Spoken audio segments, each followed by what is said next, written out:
My name's Monk Rowe for the Phileas Jazz Archive, and a real pleasure to have Ed Soph with me today, drummer and jazz educator, and one of the early students of jazz education. Am I correct? North Texas State, way back. Right. Actually, when I was there from 1963 through 68, and there was no jazz degree yet. Yeah, you read my mind because I was at SUNY Fredonia, um, graduated in '72, and there was, although we had a band, there was Mhm. no jazz education either. Right. Yeah. And I read that you switched to a different major. What was the reason for that? Yeah, I switched, became an English major in my junior year. Um, Let me, how to put this. I knew I wanted to play music, um, but I realized that the degrees as set up at North Texas at that time really had nothing to do with what I wanted to do musically, other than giving me the great opportunity of working under Mr. Breeden in the 1 o'clock lab band and having some wonderful classmates to work with as well. But my thinking was, this is probably the only time I'm ever going to be in an institution of higher learning, at least as a student. So I chose to get as broad an education as I could. Because back then, if you went to North Texas, it was to either become, well, it was primarily to become uh, an educator, a band leader, high school band leader, that sort of thing. And in fact, I had originally gone there in hopes of studying timpani because timpani was my great love, and I had visions of playing in a great orchestra. But when I got to North Texas, I auditioned for the orchestra, and they said, "Okay, Mr. Soph, you'll play timpani." And so that first rehearsal, I played timpani. Came into the second rehearsal, and Mr. Soph, today you'll play woodblock. And I thought, uh-oh, this is not how you get into the New York Philharmonic. Now, don't you think there's something ironic about that? Because wasn't your first quote drum set a wood block and Yeah, a very, yeah, yeah, yeah, very true. I didn't think of that. So at any rate, I decided that if I'd really wanted to become a timpanist, I would have tried to get into Juilliard or Curtis or Manhattan, obviously a conservatory. So I wanted to get as broad an education as I could. So I changed my major, and I had some incredibly stimulating classes with some really wonderful professors. This was the days before classes consisted of 300 students, and one was just a number, and fill in the blanks and bubble tests were not used. bubble test? Yes. Yeah, and the teachers expected you to engage them. Your parents were supportive of both those decisions, first going, a music path and then your changing of majors. Oh yeah, yeah, yeah. That was, my parents were always supportive. My mother was always a bit worried, as mothers can be, but my father was always 1,000% behind me. Mhm. Yeah, And and I understand he was a musician as well, or at least a jazz fan. yeah. Well, he was an incredible jazz fan and record collector, and he belonged to a record club in Tulsa, a bunch of record collectors, and uh, he to relax he played ragtime. He had all Scott Joplin and uh, sheets, music sheets, and that's how I started playing. My first gig was accompanying my father on that wood block. And now tell me about there's this rumor going around that you borrowed someone's hubcap to make a But cymbal. Is that true? yeah, that's true. Yeah, it was a neighbor about two doors down who had one of those big black ominous Packards, and uh, I decided I needed and wanted a cymbal, so I took a hubcap and then got a ball peen hammer and beat the hell out of it. I had a cymbal, so I caught hell for that. How old were you then? I was probably 6. Oh, 6. I was wondering when you started. This is an assumption on my part that you started fantasizing about this wonderful drum set, that if only I could have one. Oh, that was when I was in junior high school, probably, and got my first Gretsch catalog. You know, but I think the real genesis of the attraction was at Mrs. Rumbaugh's nursery school in Tulsa, Oklahoma. And we had a marching band, and I was assigned what they called back then rhythm sticks. They were red, of course, and were serrated so you could also make sounds by rubbing them like that. So, and she also had me play cymbals, and I still have one of the cymbals. It's a little tiny cymbal about that big with a big wooden knob so your little hand can hold on to it. And I couldn't wait till we marched every day. We'd march around the school, and I'd either be playing my cymbals or my rhythm sticks. And I think that's where I first really got that sensation of playing rhythm and doing it with other people. Do you So think, that's where it all that's really where it all started, and everything else just sort of came into place. My father playing ragtime piano, there being music constantly in the house. When we sat down to dinner, we he'd put a record on and we'd listen to it and then talk about it. My mother as well. Um, he would take me to there were some great traditional jazz players in Tulsa at the time, uh, and he would take me to some of their gigs, and I'd listen to that. And then on a number of occasions, we'd go to a African American church and listen to the music there, and we all know kind of joyous sounds that come out of that. So that really enticed me as well. when you went to the African American church, did you get an impression that, I'm not exactly sure how to phrase this, but it might have something to do with your years of teaching, that some people are born with an inherent sense, I'm not going to say a sense of rhythm, I'm going to say an ability to hear it and then react to it. And some people aren't. Well, to one degree or another, I think that if a person can march in time, then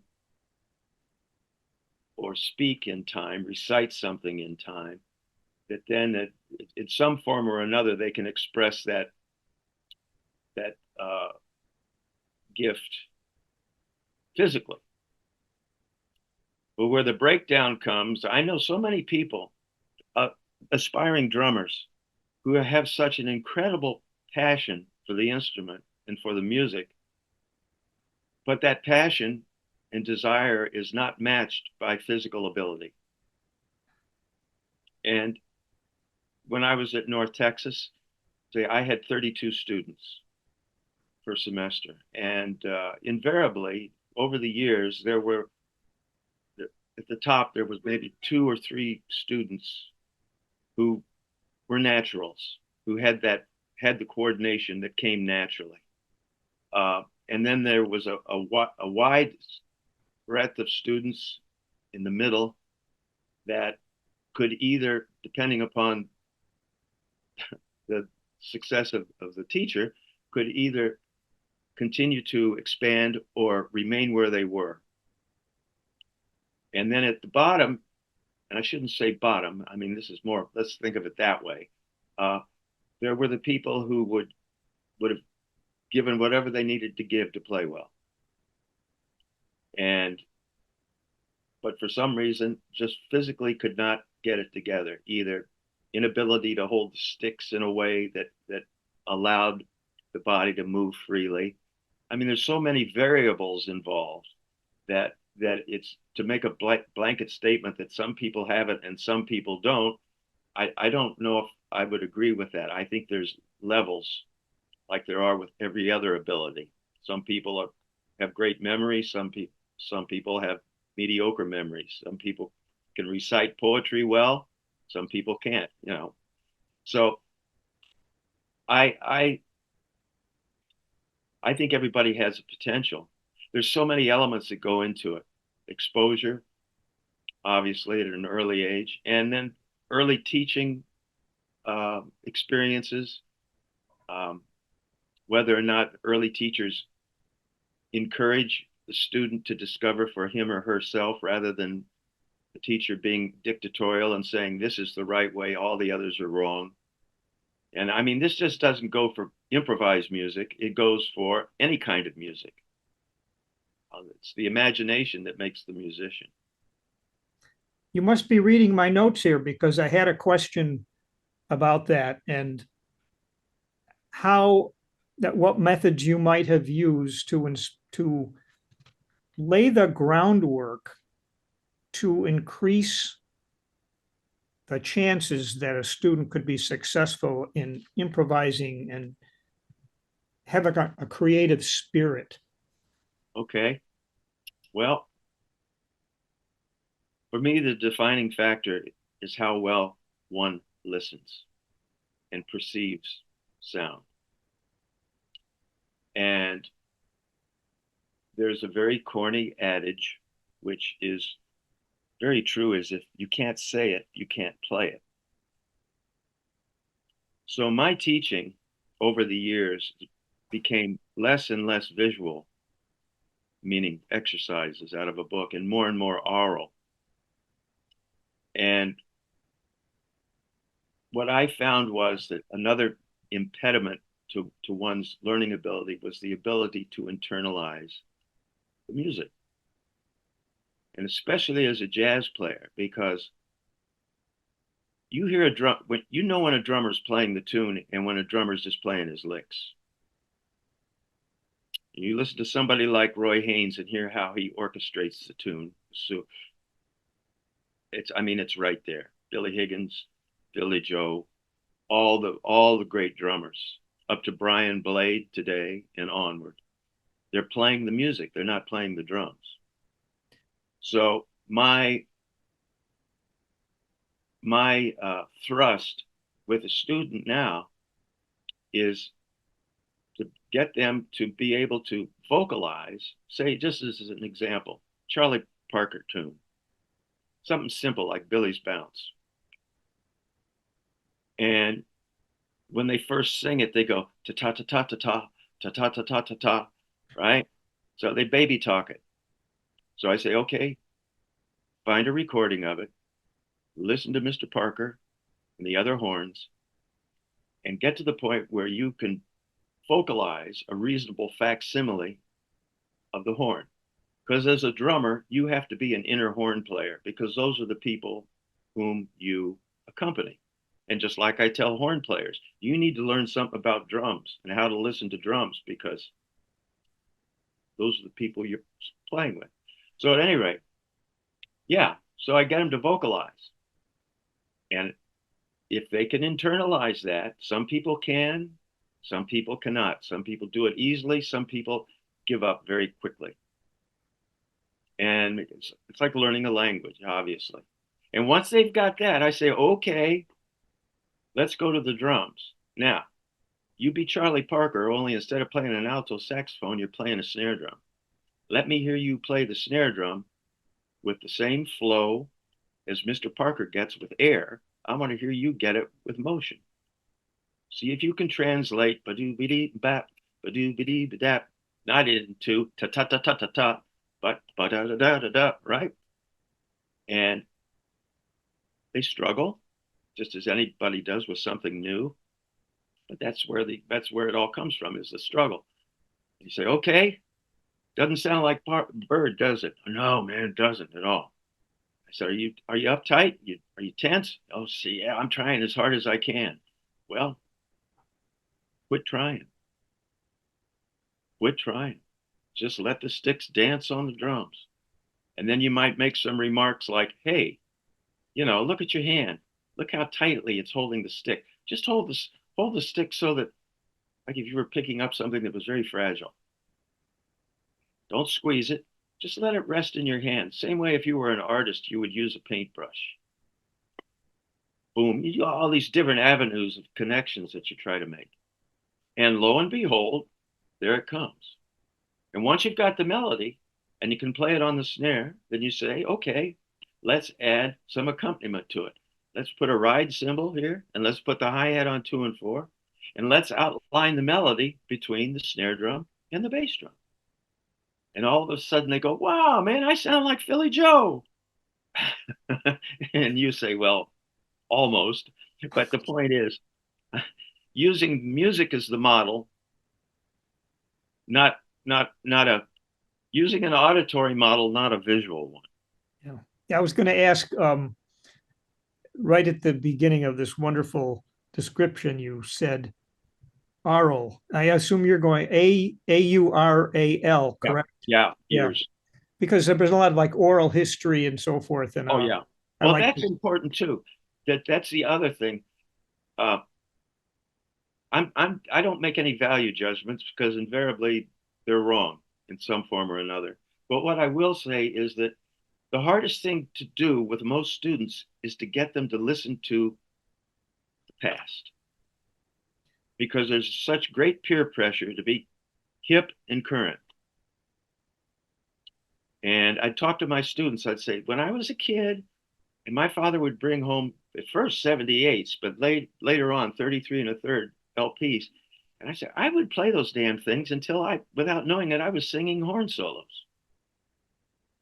I quit listening to the drums, quit listening to my instrument, and started listening to the band. And I said, that was so valuable. And I said, even more so, my first drum hero was Baby Dodds. And they go, who's Baby Dodds? No, they don't do. They so I say, do you know Baby Dodds? Oh yeah, yeah. He's considered the father of jazz drumming.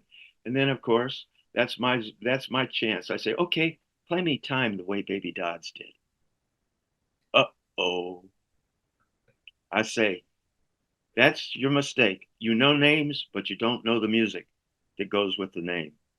and that is increasingly, in my experience with, or now it's yes, I've seen it on YouTube, and considering most people's attention span, maybe they watched Baby Dodds for And 30 that's what I seconds. was getting at when I got a little off track there about listening to a recording.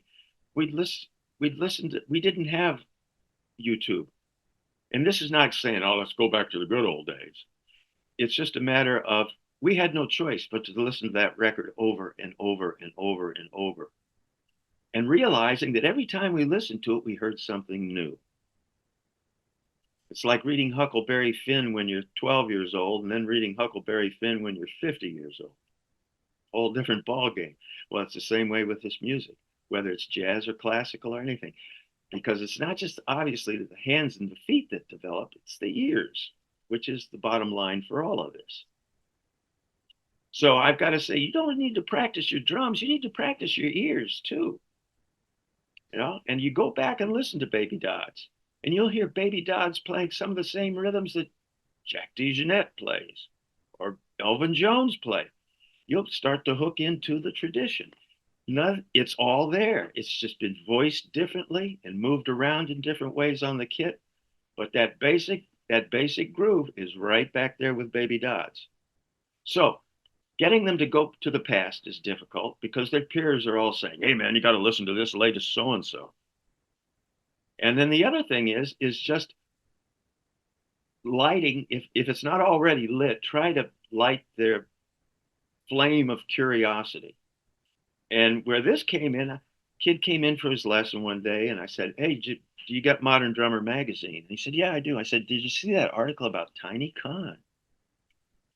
And he said, it's a great article. And I think it was Bert Corral had written it. And the kid goes, yeah, I saw it. I said, did you read it? And he said, no, I didn't read it. I said, why didn't you read it? And ready for this? His answer was, because I didn't know who he is.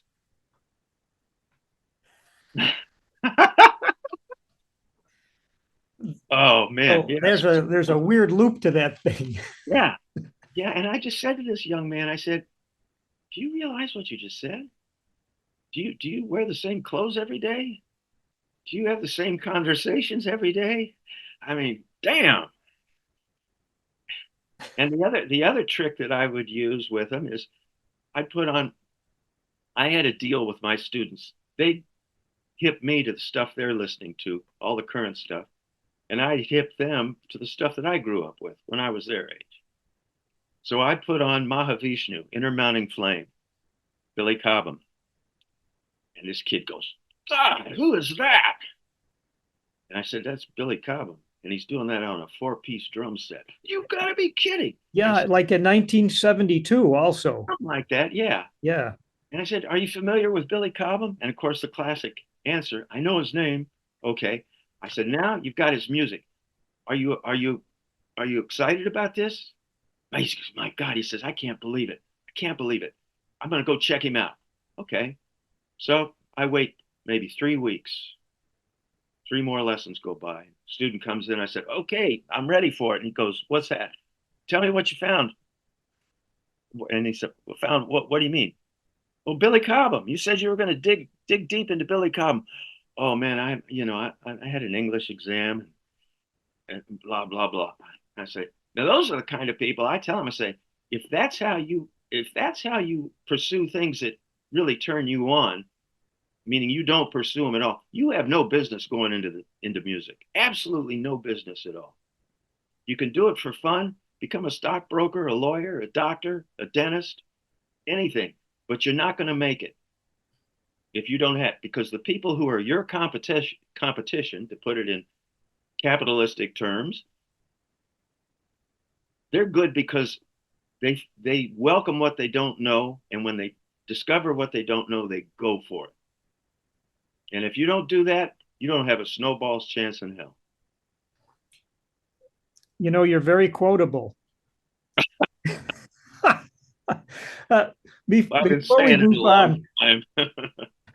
I love little anecdotes about the logistics of things, and I'm borrowing from an interview I saw with you about the woodblock and the cymbal. But you said the fact that you were playing percussion or drums along with a stereo system Mm, taught you that you had to play with dynamics or you couldn't hear the music.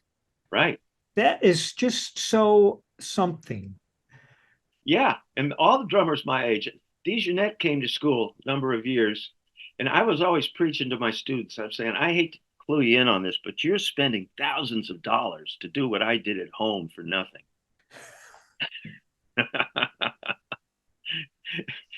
And so Jack, and I'm telling you, I'd say you play along with anything, but if there's drums on there, well, good. It'll keep you honest, you know? Doesn't get in the way. All it does is show up what you need to work on. So Dejanette comes to school, and one of the students goes, "Mr. Dejanette, did you practice with records when you were a kid?" And I'm going, "All right." And Dejanette said, "Yeah, of course I did. I'd set my drum set up in front of my parents' hi-fi system. My mother'd have to chase me out of the room. I would have stayed there all day and not even gone to school." I said, "I just love to do that. I'd play all day." And he turned and started to walk back into the stage area, and he whipped around and he said, "And I'll tell you something, I still play with records." Yeah, Excellent. yeah. So, and that's why, that's what another reason why kids go to university is because they get to hear people like that tell them like the way it is. Yeah. Yeah, it's There was a mention here that you played early on some with Arnett Cobb. oh yeah. What was that like, not only musically, but socially and generationally? How did he speak to you about what he wanted? Oh, he didn't. I was known as Little Eddie because with all the guys that I played with when I was coming up, Arnett was. I knew what he wanted because I did my homework, and I wasn't going to try to do my Roy Haynes imitation behind Arnett Cobb. Straight ahead, straight ahead. He was very kind, a man who endured unbelievable pain because of that horrible accident he had. How he stayed on the stage on those crutches or on sitting on the stool all night, never went to the men's room. I mean, because it was so difficult for him to get around. He was, but that never came out in his playing or in his personality. Very, very sweet man. And very supportive.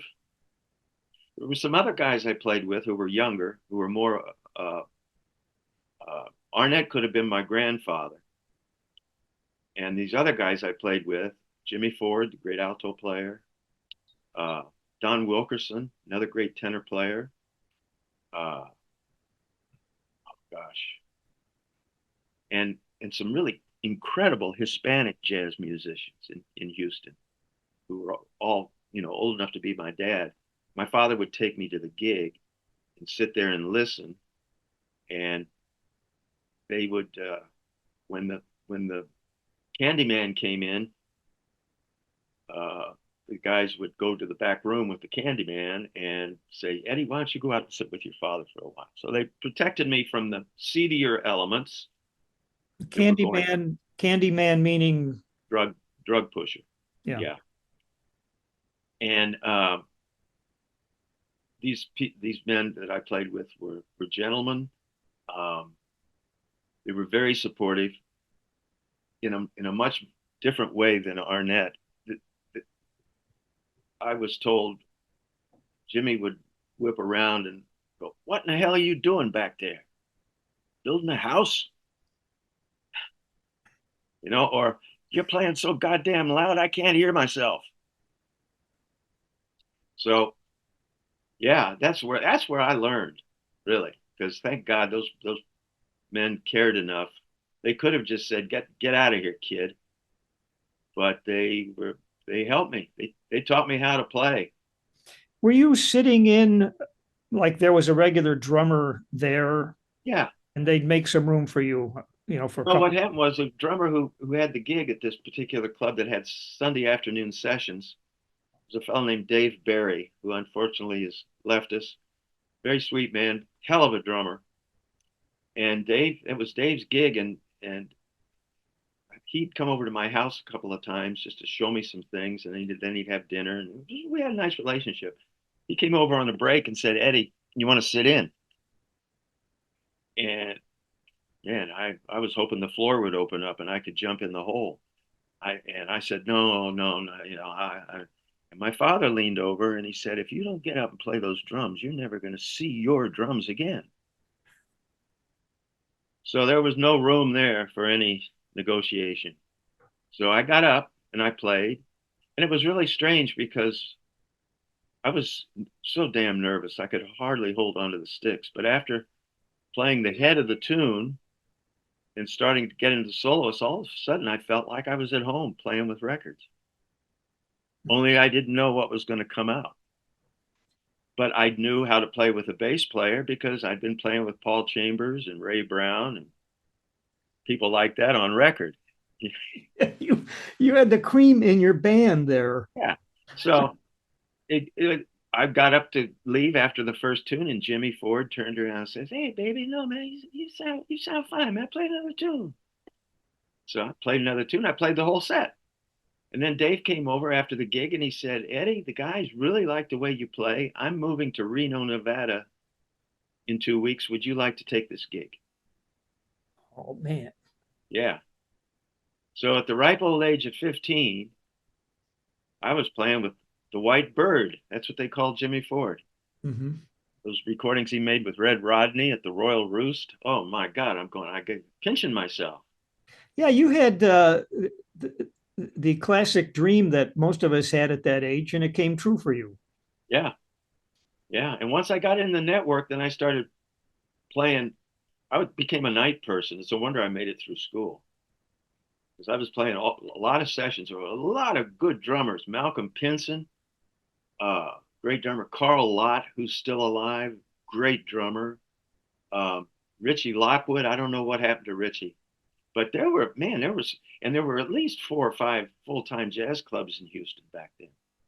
Did you get reputation in your high school? Like, Oh, you're a cool cat, man. no, No. no, not really. I led a double life. I went to a very good parochial high school, St. Thomas High School. And my father sent me there because he had gone to a parochial high school in Tulsa when he was a kid. And he said later with the public schools, you go to St. Thomas, you're really going to get an education. And I did. It was harder than university in some ways. So they had no music program really. They did, but it was in its early stages, and it really wasn't happening. So what I was mainly involved in were my sessions, and then I played in an incredible youth orchestra. That's where I got the timpani thing happening, led by a man named Harry Lance, who one of the greatest educators ever, ever, ever, ever. Lantz, Harry Lance, and uh, this orchestra was so good that Leopold Stokowski, who at the time was conducting the Houston Symphony, would come over and just rehearse us for the fun of it. I mean, it was that good. It was an incredible youth orchestra. Sir Malcolm Sargent, when he was in town, came over. Yeah. So, and so that was a really, that experience playing in under Harry Lance in that youth orchestra was just as important from the standpoint of discipline and focus, concentration, uh, responsibility, as were those jazz gigs I was playing. So I had it good on both ends. It was just remarkable situation when I go back and think about it. And like a lot of things, you don't fully appreciate it until you're old enough to understand it. Right. You had said that you learned to play with bass players on that gig, also with records. Can you just put into words what that means? Because I was a little surprised along the way here, talking to some bass players and drummers, that there are times when people are mismatched, that they don't feel time in the same way. Is that been your experience? Yeah, uh, I've learned a lot. It's I know when things are right because I can't tell you why. It's a physical sensation, and I know when it's wrong too. So what I did is, first of all, I realized that my time is not God's answer to time, and that if I had to be anything, and the only way that I could say that my time is the time is if I'm the leader of the band, obviously. But if I'm a side man, I have to be adaptable. And I think that's one of the joys of playing music with a lot of people is the process of adapting. One has to be a chameleon in a way. And I enjoy that. And I've played with bass players who the first tune I go, oh God, this guy really plays behind the beat. So what I do is I go with that bass player and lock up at the slower tempo. Now, there's a problem. If when I go down to where he is, he continues to slow down. Yeah. That's a problem. Just like a bass player who plays on top. And when you join him, he wants to take off. All right. So I would, like I say, I knew when it was hooked up, and I knew when it wasn't hooked up.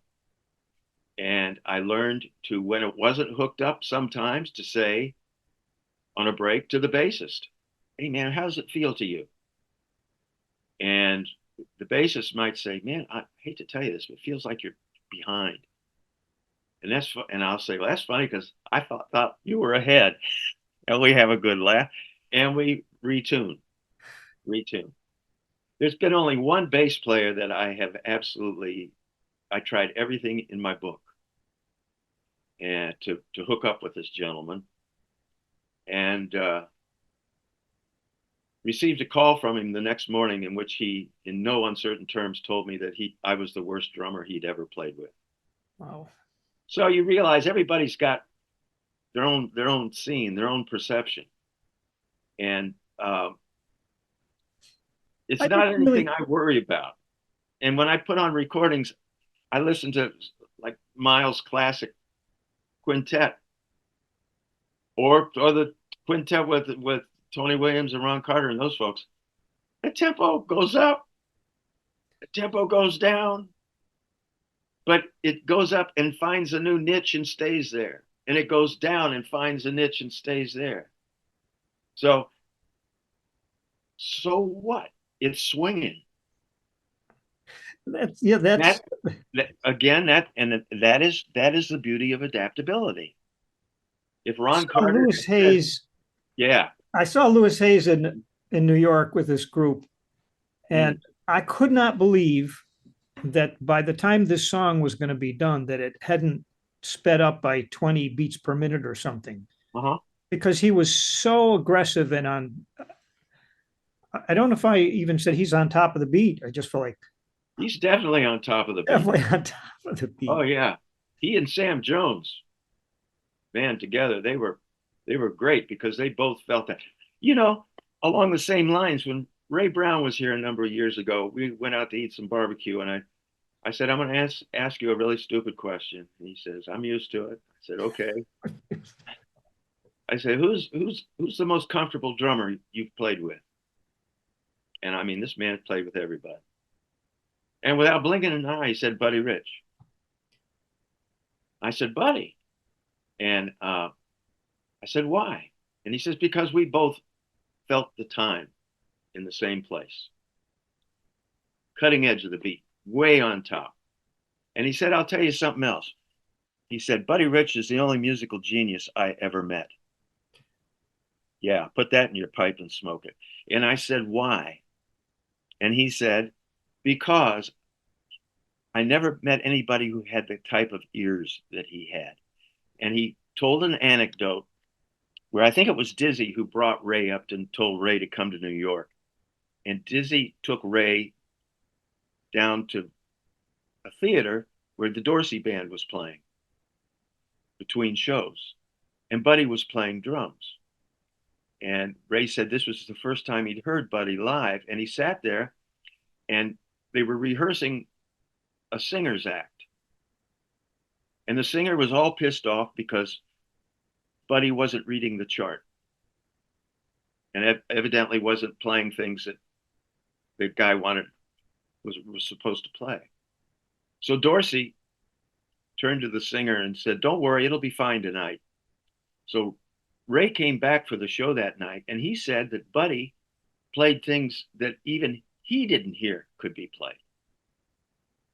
And, you know, Rich's aural, AUR memory is the equivalent of a photographic memory. He could hear something once. Joe LaBarbera, who used to rehearse new charts for the band, Buddy would sit out front and Joe'd play it down once and Buddy'd say, let me try that. And Joe said, holy Christ, you know, it just amazing. Amazing. Yeah. And then following on the idea about Ray and Buddy feeling the time in the same place, Ed Thigpen told me that Ray Brown just gave him hell when Ed first joined the trio with Oscar, because Ed couldn't play on top of the beat enough for Ray. So he said we'd have a location gig somewhere, and before Ray would go out and play golf in the afternoon, we'd get up in the morning and go down to the club and rehearse, just playing time, until I could put it up there where he wanted it. So, yeah, it's fascinating. It's really fascinating. Along those same lines, I'm going to read a quote here from a bass player named Neil Kane, who is a fairly young man. I think he's from New Orleans, a marvelous player who played here. And he was addressing the issue. I think I asked him about bass solos. Mm-hmm. And he says, when you think about the fact that we spend our whole careers making everyone else sound good on their solos, and then we get our solo, and the drummer goes to the hi-hat and the piano player just sits there, it's infuriating to me. Yep. And I went on to ask him, well, what he liked. But so if there's a question here, if you're on a date, especially where it's one of those dates like, yeah, meet the group on the bandstand. Hi, how you doing? And it comes time for a bass solo. What's your inclination to do? Well, if it's appropriate stylistically, let's put it this way. If it's a swing gig, Benny Goodman sort of music, bassy kind of music, straight ahead, 4/4, more than likely, the bass player is going to expect you to go to the hi-hat. That's what Neil said. Yeah. But I learned, Rufus Reed and I have played off and on together for years. I mean, God, it's got to be close to 40 years now that we've known each other. And the first time I played with Rufus, when you first meet him, he's a pretty intimidating guy. Big guy with a low voice who speaks slowly. Look out. and and I went to the hi-hat behind his solo. And he looked at me, and man, it was like Mount Vesuvius had erupted. He says, "Don't do that. Treat me like a horn player, damn it." And that was it. Back to the ride cymbal, comping, the whole thing, only on another dynamic level, of course. So, and to this day, there are still times when I'll approach the bass solo like that, but the bass player will say, "Hey, man, I'd really like it if you just go to the hi-hat." So, again, has a drummer ever told you to just not play? Because that's what happens a lot of times. You know, the old joke about everybody starts talking during the bass solo. I think it's partly because everybody else drops out and people's I don't drop out unless the bass player asks me to. Yeah. No, I might go to brushes just for the dynamic difference, or I just might play stick softly. But I do, just like Rufus said, treat it like a horn solo. But everybody else stops when the drum takes his solo. That's what kills me. Okay, good point. Yeah, except and Max Rose tried to change that a bit because bass player would continue walking the changes of the tune on some of those recordings, and Max would play over that, which is like saying, "Hey, I get a bass line too." But the majority of drum solos, I mean, that's a chance for the guys to go to the bar. So when I have my group, my little groups that I put together down here, I'll tell the rest of the band, play behind me the same way you play behind a horn solo. And I say to the horn player, you can comp on your horn. And it's not the usual way, but at my age, you don't want to do things the usual way.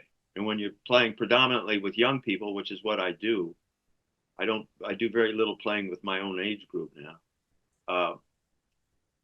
They're open for anything. So it's fun.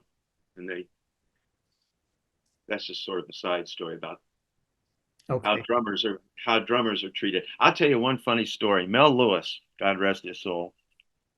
I went to hear him play with some really good horn players in Connecticut, where I was living at the time. And he's laying time down behind these people. I mean, a dead man could swing, but it just sounded so good. And then it came time to trade 4s and 8s. And Mel did some things, man, you could see the horn players going 1, 2, 3, 4, 2, 2, 3. And their eyes are getting big. And when they came in, it was all staggered. And Mel did this through the whole sequence. It was the last tune of the set. They finish. I go up to say hello to Mel, and he's surrounded by the horn players. They're all bitching at him. "Mel, what the hell are you playing on your 4s and 8s? I couldn't tell the time." And Mel looked at him and said, "Look, man, I sit up there and spend the majority of my time going ding, ding, a ding, ding, a ding behind your solos. So when it comes time for my solo, I can play whatever in the hell I want to play." Case closed.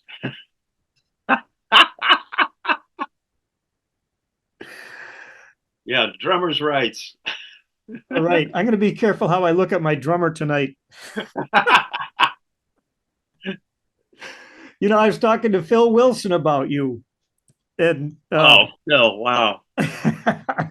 I had a wonderful conversation with him a couple months ago, and I phoned him before this interview, and I said, "Why did you pick Ed for that album you did about the wasp?" The Time? Sound of the Wasp. Yes, Yeah. yes.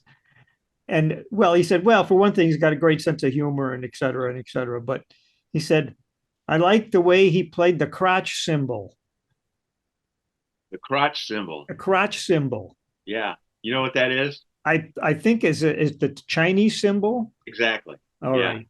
Yeah. I'd forgotten that. He calls it the crotch symbol. Yes. But he said you have the touch, and he likes the way that particular thing sounds. You can build on it, and he Yeah. also said something about the pitch was lower, so it didn't get in his way. Exactly. Yeah. Yeah. There's all sorts of things that, oh, I mean, you open a real can of worms when that's why drummers have so many symbols, unless they're the leader of the band and can, you know. But I mean, this symbols that you use for a big band, probably you're not going to use for a small group. Although Buddy Rich would kick me for saying that, because when you're in a big band, when you play behind a soloist, it immediately becomes a small group. But Exactly. in the case of, say, if I'm playing in a guitar trio, I'm I have a cymbal sound in my ear that I think will go best with that kind of timbre. So when I see drummers, if you're coming from out of town, you book a concert, like you have to have a drum set for me, but they come in carrying their cymbal bag, Right. and you suppose they have chosen those cymbals particularly for that gig, usually. I don't know. It's usually just something that it's something that to have one's own cymbals when playing strange drums is a very important comforting mechanism. And especially because it's drums, you can get by fixing them pretty easily. But if you've got bad cymbals, it just doesn't work. It's not a That's right. matter of You can't tune a cymbal, right? no, Unless you have that ball peen hammer. right. I only know of one drummer who likes playing on cymbals he's never played on before. And he's a great drummer. He's a great musician, Joey Barron. Joey welcomes it because he says every time I play on a different kit with different cymbals, it forces me to play in a different way. And I just like, wow, yes, definitely. And so there's a positive side to everything. When you got on the Woody Herman band, was there were you ready for it, and did it fulfill your expectations? Oh, and more. Yeah, that was working for Woody was, well, it was just both working with both Woody and Kenton were both wonderful experiences. Uh, Diametrically opposed in musical approaches. Uh, but I was ready for both of those bands because I did my homework. And but Woody's band to me was like a big small group. The the writers that he had were so good. Alan Broadbent, Tony Klacka, and Bill Stapleton, great charts.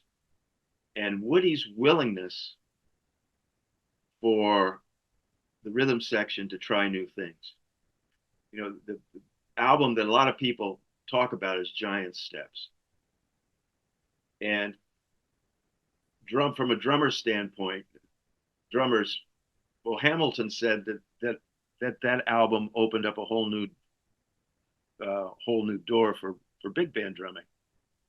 And the reason why was because the rhythm section, who was Wayne Darling, bassist, and Andy Laverne, pianist, we decided to play like a jazz trio, even behind the ensemble, and sort of go beyond traditional roles, as it were, especially from the drum standpoint, repetitive four on the bass drum and repetitive hi hat on two and four and that kind of thing. And the first time we started doing that, we couldn't do it on all the charts. We didn't. If we played Four Brothers, we played that style. But if we played La Fiesta or Countdown or any of the newer charts, we'd approach it from a freer perspective. The first time we tried it, the trumpets completely folded on the shout chorus of the tune. And the lead trumpet player was ready to kill me. In fact, told me that he would kill me if I ever did that again to the band. And Woody, he was called Road Father for a reason. He was a very wise man. He'd seen about everything. And he came up to me and he said, I know what you're trying to do. Just do it a little more gradually. And that's what we did. We just eased into it. And it worked. That's really interesting because on occasion I've asked some musicians who played very, I'll call it experimental music, sometimes free jazz, if they sat down and talked about it first, like, okay, let's play without bar lines and this kind of thing. And normally they said, no, it just happened. But in this case, you're saying the three of you made a conscious decision to play in a different manner. Yeah, a different style. Yeah. Yeah, for sure. I tell you, big band drumming is a dream. And it's a shame that opportunities are so scarce now unless you go into the Army or the Air Force and play in a service band. Because I realized that every night, unlike the fifth trumpet player, I could approach a chart differently. I didn't have to play the same fills all the time, unless it was something that was crucial to the arrangement. But I could leave things out. I could play more. I could play less. And so every night, it was great because it really forced me, and the whole rhythm section for that matter, to really use our imaginations. Because if you don't use your imagination, that's when you get bored. And I mean, you lived for those, you had 22 hours off and 2 hours on, and you ride that damn stinking bus for hours just in anticipation of getting on the bandstand and going after it. And every night was a new experience. Sometimes good, sometimes not so good. But at any rate, it was there. And that's what Woody loved that. There were times when I would deliberately leave out a big fill that I usually played. And the band wouldn't come in right afterwards because they were so dependent upon the fill. And Woody would just laugh his ass off. Because he knew that's how you keep the band in line, keep them listening. Yeah, there was an early jazz writer, Whitney Bailey, I think, said, "Oh, sure, jazz is the sound of surprise." Yeah, exactly. Yeah. So, but Woody was fine with that sort of stuff. Yeah. So, is it harder to play slow music than fast music, or vice versa? Neither one's hard. Okay. Not really. I learned that too when Kenton's band. You had to push because Kenton's band was like dragging a dead water buffalo through the mud. I mean, it was so brass heavy, and and I don't say that in a disparaging way. It had its own way of swinging. It was just sort of lugubrious swing. Lugubrious swing. There's another quote from Ed Soph.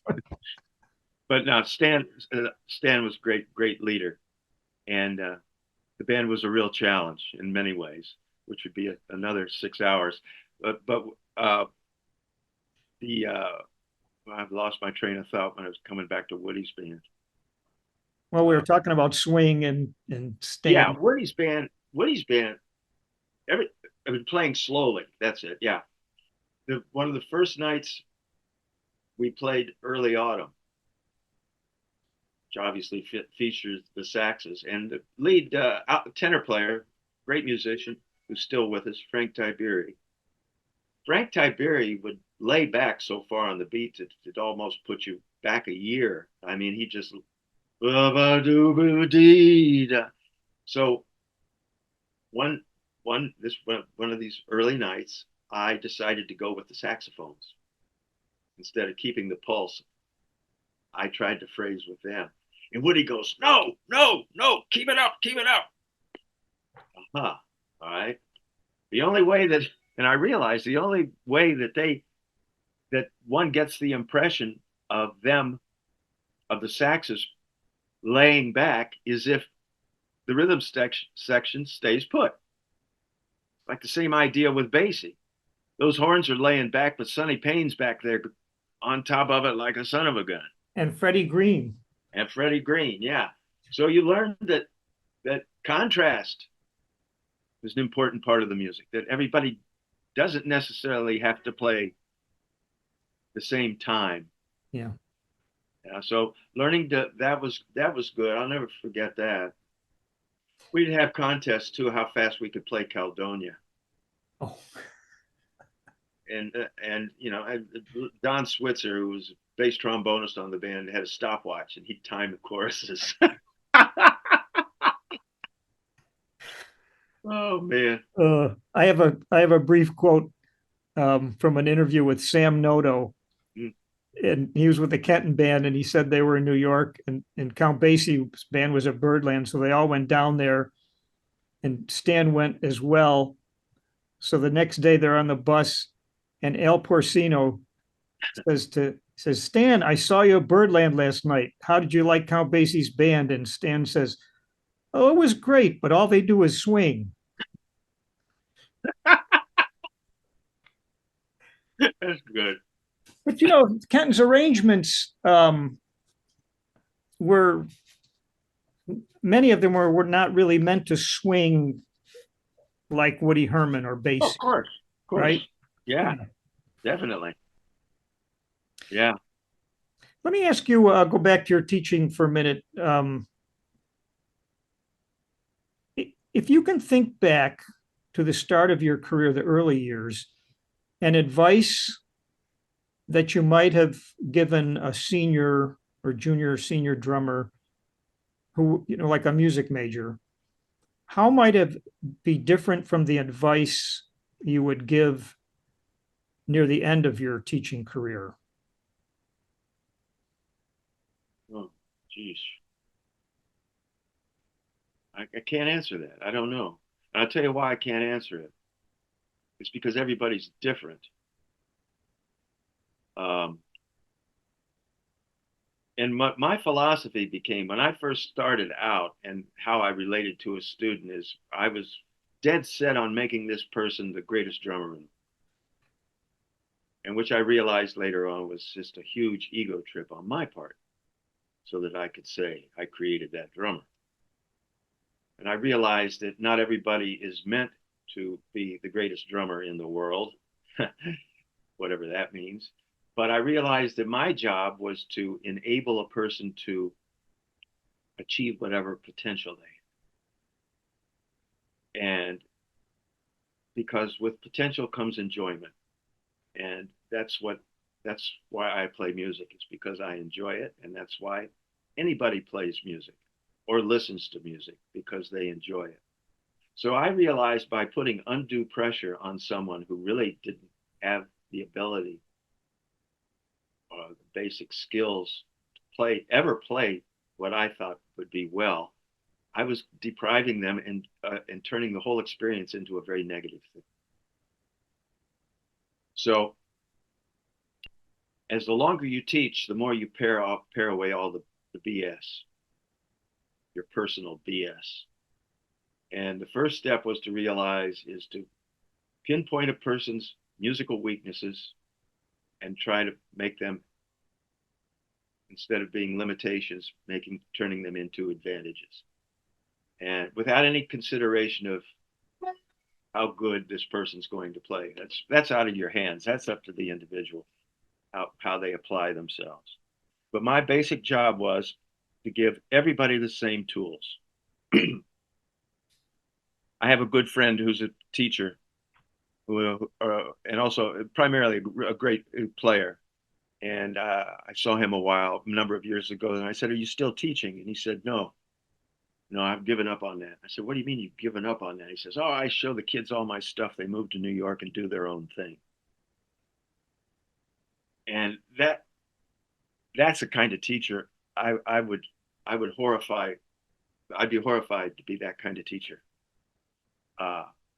Because my whole point in teaching, and maybe the greatest credit to my teaching, is none of my students play like me. I mean, that's the greatest compliment ever that a teacher can be given. And they're all distinct personalities. Everybody, you take Ari Honig and Keith Carlock, ooh, night and day. You know, Rich Redman, country drummer, night and day. But they all got the same skills and they all applied them in their own way. Not my way, their way. It's just like you teach somebody language. They learn how to use it their way. It's the same thing you do with music, or with drumming in this case. So that's what the evolution of my teaching is sort of, well, didn't sort of, took that tact. You know? What a path you've had. Would you have ever, under the guise of making a living, taught students or addressed students about programming drum machines? No. Okay. It's not, I don't have that skill. And I was, quite frankly, too enamored with the drums themselves to even take the time to learn the technology, because I had things I needed to work on just from my own musical standpoint. Mm-hmm. And so, yeah, the changes in the past 40, 50 years have been remarkable. And in a lot of ways, I think the way I learned,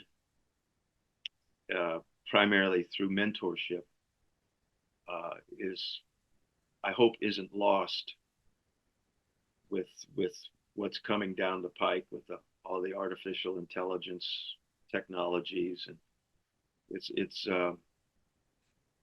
I'm sure there will always be mentors. I certainly hope so. And perhaps a whole new type of art form will evolve out of whatever we're moving into. I mean, it's such a period of transition with what is on the horizon. If it's not climate change, it's technology. You know, it's just incredible what these young people have in front of them. And that was the other thing too, is to make these people aware, not in a negative way, but in a realistic way. You know, learn about the world, for Christ's sake, because you're going to be living in it. You know? And be aware of what's going on. Develop your critical thinking skills. You know, it's not just about being able to play a quarter note equals 400. You've got to have a healthy environment in which to make your music. And Maria Schneider said much the same. mm-hmm. She said you have to live life in order to put it into your music. Something. Yeah, exactly. Yeah. So yeah, it's self-realization is the more you can help a student with that. And what I found as a teacher is that the more you can relate to your own development, the problems that you had when you were their age or younger, I mean, that helped me remarkably. Just to think about now what I would have done if I were his age and confronted with this, and drawing on my own experience. That's why those days of playing with Jimmy Ford and Arnett were so valuable, is because it gave me so much. I mean, oh God, it was such an education, every day. It's like, wow, that's what he meant. You know, that's what he meant. Yeah. Do you remember what you made on your first paying gig? Oh, probably $50. That's a lot. Which was a lot of money back then. Yeah. Yeah, I paid my way through St. Thomas, paid my own tuition. I'm proud to say. And I graduated from college without any student debt. Yeah, that's the other thing. These poor kids, man, you know, there wasn't that. I say, man, I go in Dallas. I worked 7 nights a week when I was in school. and making on the average of 60 to $75 a night. My rent was $60 a month. I worked one gig, my rent was paid. And so, yeah, there's something to be said for those good old days because you could.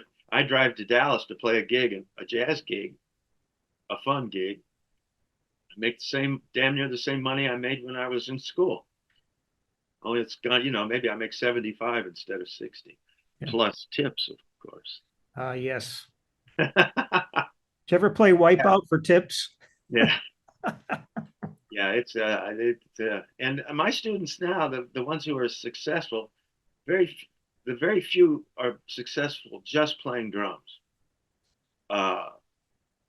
There's so many other avenues that are necessary to, especially if they have families, to some of them become website builders. A lot of them have very, very lucrative teaching practices. And I was talking to one of my former students who is very much a very inventive, creative individual, but who supports his music by teaching. And he charges something like $125 an hour. And I said, my God, kids have that much money? And he says, oh, I'm not teaching kids. I said, well, who are you teaching? I'm teaching doctors, lawyers, stockbrokers, guys who go home and have drum dreams. Yes, they probably have the most expensive drum sets too. Exactly. Yeah. Oh man. Yeah. Yeah. So I'm saying, right on. Go for it. Oh, this has been a wonderful conversation, and as I said, you've said some marvelous things about teaching and being a professional, and I really appreciate the time you spent with me. Oh, my pleasure. I'm honored to be in such great company. Yeah, we have a nice list of drummers. Oh man, musicians, period. It's just crazy. Yeah. I had no idea the scope of it. It's great.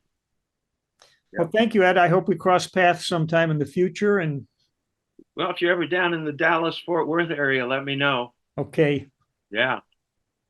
Stay well. thank you. Over and out. Okay. Bye bye.